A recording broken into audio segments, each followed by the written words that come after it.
sayazen joldagılar, savrısız bolbagıla, sangırgı samaptırat, sadırdı koldagıla.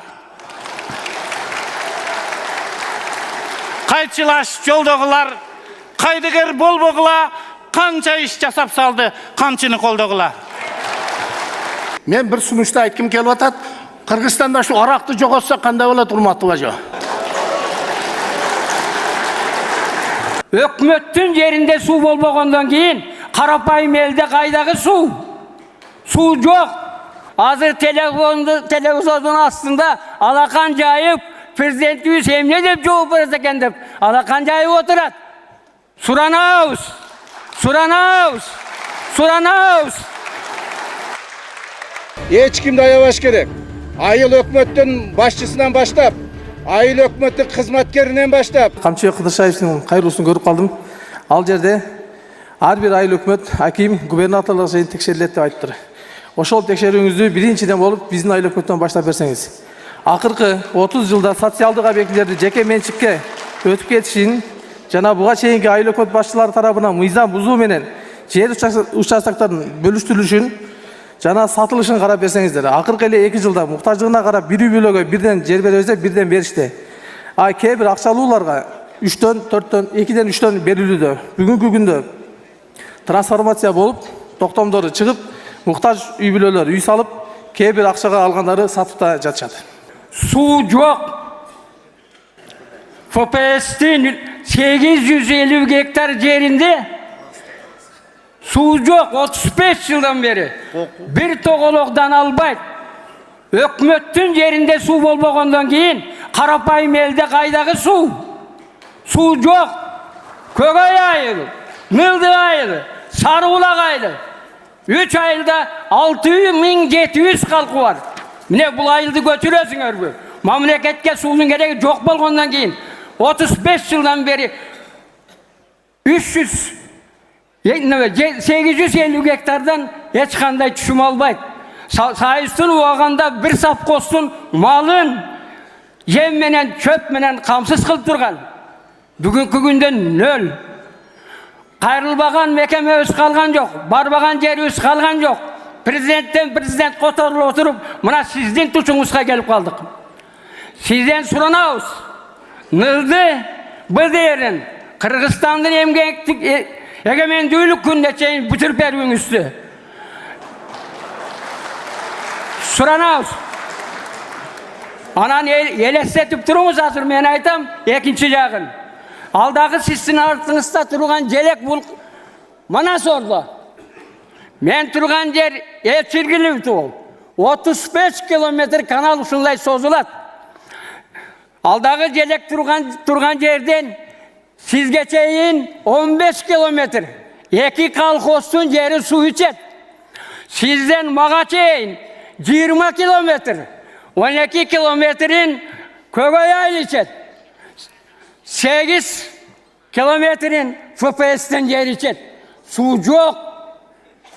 Mana oşan üçün alдағы Manas ordudan siz geçeyin durgan 15 kilometre yerige koşarık kız gerek.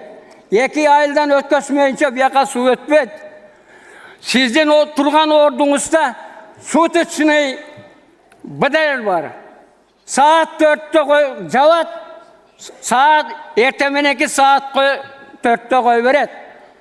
Mağa çeyin 8 saatte yetet. Anan oşalda kaysı su, oşal kanaldan barım beton doş gerek. Biz dağı sorarım sizden. Şu sizin 3 aylığınız hazır televizyonun aslında alakan cayıp prezidentimiz hem ne dep cevap verirse eкен dep alakan cayıp oturat. Suranaus. Suranaus. Suranaus.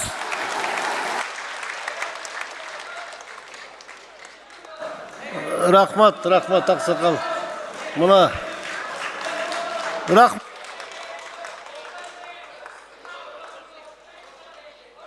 rahmat sizge. Rahmat aksakal. Rahmat Жақшылы жеткілікті болды.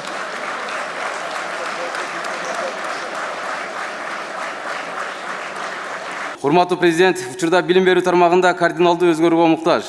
12 жылдык окутууга өткөнүбүз менен окуучулардын сабакка болгон кызыгуусун арттырууга аракеттер жок болуп атат. Окуу класстарында 30-35 окуучу окуганы менен алардын ичинен ашып барса 5 же 10 гана окууга кызыгат.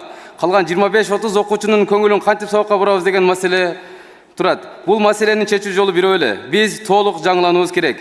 Окуучулардын мээсин социализм менен коммунизмге ыңгайлашкан окуу предметтери менен орутпай, биз жашап жаткан капитализм доорунун жаңы чакырыктарына туруштук бере ала турган билим берүү формасына өтүүбүз зарыл. Чыныгы турмушта зарыл болгон финансылык сабаттуулук, бизнес кылуу, IT программалоо, ыйман сабагы сыяктуу турмуштук билим берүүдөн коркпошубуз керек. Математика, химия, физика, биология сыяктуу так илимдердин тереңдештирип окутуунун зарылдуулугу жок деп эсептейм. 50 жылда эл жаңы дегендей, бул илимий сабактардагы терминдерди азыркы мектеп окуучуларынын кабыл алуусу өтө эле оор. Бул тармакка радикалдуу кадам жасап, тез арада толук реформа жасай ала турган кадр коюп берүүбүз деп суранабыз. Урматтуу президент, аракеттеги социалдык чөлөк пул боюнча мыйзам учурдагы сиздердин демографиялык өсүү чакырыктарыңызга бир аз туура эмес келет. Мисалы, элдин басымдуу бөлүгү социалдык чөлөк пулга муктаж, бирок машинаң бар болсо, атасы, апасы миграцияда жүрсө, мыйзам боюнча чөлөк пул ала албайт экен. Бул адилетсиздиктин туу чокусу деп эсептейм. Эч ким жыргаганда миграцияга кетпейт. Ал эми машинасы бар болуп, бул үй бүлөнүн бардар экенин кабар бербейт. Бул турмуштук зарылчылык. Мындай адилетсизден улам карапайым элдин биринчи соккусун жөнөкөй сот кызматкерлери алып жатат. Бул мыйзамды тез арадан карап чыгып, бала төрөтканада төрөлгөндөн баштап санариптешкен система аркылуу бир жолку төлөнчү сүйүнчү пулун жана бай кедей деп 52-ге бөлбөй, ата-энесинин атында үлүш же бар же жок экенине карабай 7 жашка чейин бирдей жөлөк пул чегерип берүүсү зарыл деп эсептеймин. Урматтуу президент, Кыргызстандын аймагында сатылып жаткан арзан жана жаш балдардын ден соолугуна олуттуу зыян жеткирүүчү заттарды өлкөгө киргизбөөңүздү суранабыз. Айрыкча мектептердин алдында көптөгөн зыяндуу азыктар сатылат. Алардын сапаты текшерүүдөн өткөн сертификаттары да жок. Мындай азыктар фитосанитардык көзөмөл органдары тарабынан тыкыл көзөмөл менен өлкөгө киргизиш керек эле. Тилекке каршы бул көрүнүш дагы деле уланып жатат. Энергетикалык суусундуктардын, электрондук тамекилердин зыяндуулугу боюнча ар дайым маселе көтөрүп келатканына карабастан, бул маселеге жетиштүү көңүл бурулбай келатат. 2024-жылы электрондук тамекиге тыюу салынган мыйзамды азыркы жогорку кеңеште салык түшпөй калды деген шылтоо менен аны жокко чыгаруу аракети болуп атат. Мындай нерсени сиз болтурбайсыз деп терең ишенемин. Урматтуу президент, мен жашаган Ош областына караштуу Кара Суу районундагы Маадайлы өкмөтүн мурда кийин башкарган адамдардын ишбердүүлүгүнө укуктук баа берилишин суранабыз. Урматтуу ажо, өзүңүз сөзүңүздө айтып өттүңүз. Зордук, зомбулук, авария боюнча. Мен бир сунушту айткым келип атат. Кыргызстанда şu аракты жоготса кандай болот, урматтуу ажо?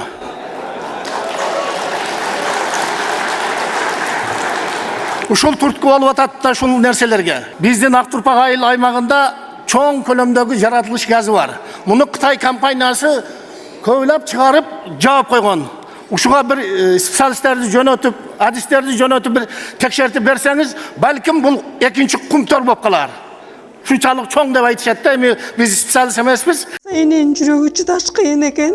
Сиздерден көптөн көп суранабыз. Апалар, аталар, эжелер жардам берилечи. Ассалому алейкум, урматтуу кыргыз элим. Буга чейин сиздердин жардамыңыздар менен Турциядан 5 жолу операция болуп келдик. Эми 2026 жылы 6-чы операциябызга муктаж болуп турабыз. Сиздерден ошо $10.000 акчабыз жетпей турат. Сиздерден көптөн көп суранам. Баары өзүбүзгө караштуу, мошенниктерден эмеспиз. WhatsApp номерибизге да чалсаңыздар болот. Биздики баары баламдын видеосун да көргөзүп турам сиздерге. Сиздерден көптөн көп суранам. Кыйналып кеттик азыркы мезгилде. Ушу тез арада бизге акча керек болуп турат. Баланын көзү жылтыраса, эненин жүрөгү чыдаш кыйын экен. Сиздерден көптөн көп суранабыз. Бардык карталар өзүмө караштуу. Мбанк 210513 Жанаркүл Д деп чыгат. Россия өлкөсүнөн котором дегендерге Сбербанк бар, өзүбүзгө караштуу алдагы. Бардыгыңыздардан жардам сурайбыз терең ыраазычылык менен. Урматтуу кыргыз элим, апалар, аталар, эжелер жардам берилечи. Башка балдардай мектепке баргым келип атат. 40 операция болайын деп калды. 1 сомдон 10 сомдон да болсо жардам бериле. Элибиздин саламаттыгы жана билими мамлекеттин байлыгы. Мамлекеттик ооруканадагы дарыгерлер жада калса бейтаптар жеке менчик клиникаларга жана чет өлкөлөргө аргасыздан кетүүдө. Бул темп менен дарыгер мугалимдерден айрылып калбоо үчүн баарлап бюрократтык системаны жоюшубуз керек. Көйгөйлөрдү чечүү үчүн эл менен иштеген дарыгер, мугалим, социалдык кызматкерлеринин көйгөйлөр жана аны чечүү жолдору аттуу жыйындарды уюштуруп, идея сунуштарды ортого салсак, көмүскөдө жаткан көйгөйлөр жана тоскоолдуктар тез чечилмек. Урматтуу президент, биз дарыгерлер чет өлкөдөгү клиникалардын заманбап шарттары Кыргызстанда да түзүлсө деп кыялданабыз. Элдин саламаттыгы үчүн Россиянын федералдык борбору сыяктуу Бишкек шаарына жана 7 облуска нейрохирургиялык, кардиоинсульттук, реабилитациялык жана офтальмологиялык заманбап борборду элибиз үчүн куруп бериңизди суранабыз. Каражатты кайдан алабыз десек, өз жерибизден чыккан алтын кен байлыктарына өзүбүз ээ болуп, мисалы, жер үй алтын кенин Кунтөр сыяктуу эле мамлекетке кайтарсак, андан түшкөн миллиарддаган кирешелер өлкөбүзгө чоң салым кошмок. Элибиздин саламаттыгына, айрыкча жаштарга зыян келтирген электрондук тамеки, энергетикалык жана спирттик ичимдиктерди, кальян, насвай, наркотик жана химиялык заттарды катуу бөгөт коюп, өлкөбүзгө кирбешибиз керек. Дастан заводуна станокторду орнотуп, медицинага керектүү титан жана башка материалдарды өзүбүз чыгарсак эң туура болмок.